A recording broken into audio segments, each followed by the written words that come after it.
Let's have a look at these 8 markers. Now they are going to be analyze questions. Straight away, analyze doesn't need evaluation, therefore it's not going to have an AO4, it doesn't need a conclusion.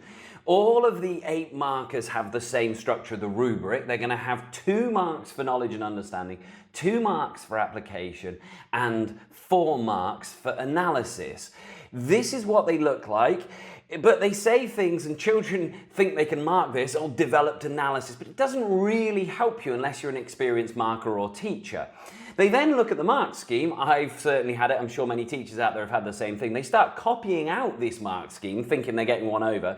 They write out all of this, hand it in to me and go, ha ha, I give them a bad mark because it doesn't help. And they say, ha, he's marking wrong. No, that can often mislead you. It's useful, but just copying that out certainly won't get you a high score at all. So how do you get a high score? Well, it's all about structure and understanding what they're looking for with that rubric. What I'm going to give you here, and what I give my students, is a scaffold. You can find it on the ECM Tutors web link up here again. But this is the scaffold that I get all of my children to start with. So I'm going to demonstrate how to use this scaffold with this 8-mark question, just a standard one. 5A said, analyze 2 ways in which accurate cost information can be used to improve business performance. Well, in the planning stage, I have to make sure that I fully understand the content of what this is talking about. Unlike IGCSE, there's no getting away from this. If you don't really understand what they're talking about, you don't understand cost information, you're going to write a bad answer. Therefore, revise well, but don't just memorize things. For A-level, we've got to understand it as well. I've chosen the cost one because have a look at this video I've done on cost. It works for IGCSE as well, but this will give you the understanding necessary behind what costs are. Okay, so in this, how do we use this scaffold? Well, I break it down into 3 paragraphs. That's what we're looking for on this 8-mark, or I tell my children we're aiming for 3 paragraphs. Again, not a science, but a good idea to follow this structure to start with. So we're going to have an intro and then one way and then the other way. And we don't need a conclusion because it's an 8-marker. Now the first thing is, before we write, we need to sit, think and plan. Really understand the question. What is it asking? Analyze 2 ways in which accurate cost information can be used to improve business performance. So sit and think, what do we mean by cost information? And what do we mean by improve business performance? We need to find all of the words in there that can be defined. And we're going to write them. Not only is it useful to write them in introduction to define, because we're going to get those knowledge marks out of the way. When we write knowledge, we won't get all of the knowledge, but we will get level 1 knowledge for writing definitions. So we're going to get some marks in the bag straight away in our introduction by defining. But it's also really useful because it gets you thinking about exactly what the question is asking. You can't answer a question if you don't know exactly what the words mean. So all of those key words, get them defined because it keeps you focused on track. And we're going to put that in the introduction.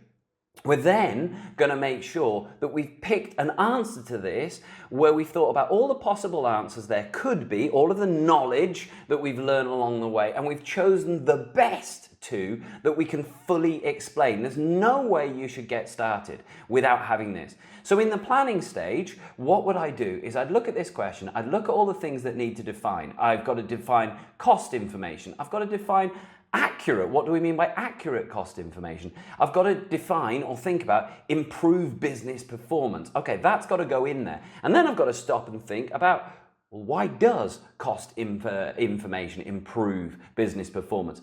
To do this, I would make it real. Business is real. So I'd sit and I'd think, well, why does cost information? I try and think, what are they going to have in the mark scheme? What are all the ways that cost information improves business performance? Maybe think back to your study notes or what it said in the textbook. Where is the knowledge? If the knowledge is wrong, you're going to be losing a massive amount of marks. And I get that, and then I put that as a plan. So here, I'm going to say, what are the reasons? Well, accurate cost information can be used to set appropriate prices, selling prices. That's one of the things. Yeah, I could be talking about that later on.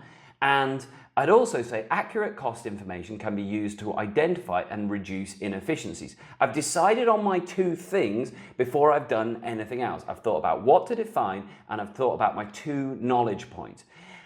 Am I happy with those? Can I follow? I might have thought of 3 or 4 more, written them on the page, and I've chosen the two that I can explain the most. Now, once I've thought of that, I'm now ready to follow this structure.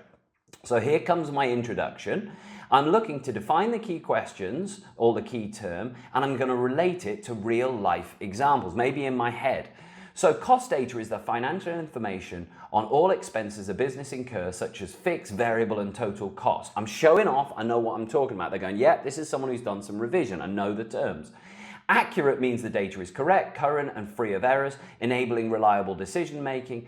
Business performance is how well a business meets objectives in areas like profitability, efficiency, and competitiveness. Great, I've shown off, I know my stuff. Accurate cost information can support price setting, setting budgets, cost-cutting strategies, constructing cash flow forecasts, record keeping, attracting investors. If these figures are wrong, poor decisions may damage profitability and growth. So I've given a whole list of things. I'm not going to talk about all of those. I'm going to pick my favorite terms we saw in green later on, but that is demonstrating I've not just got level 1 knowledge, I've really shown I really understand the question. I've got level 2 knowledge in the bag in the introduction, hopefully.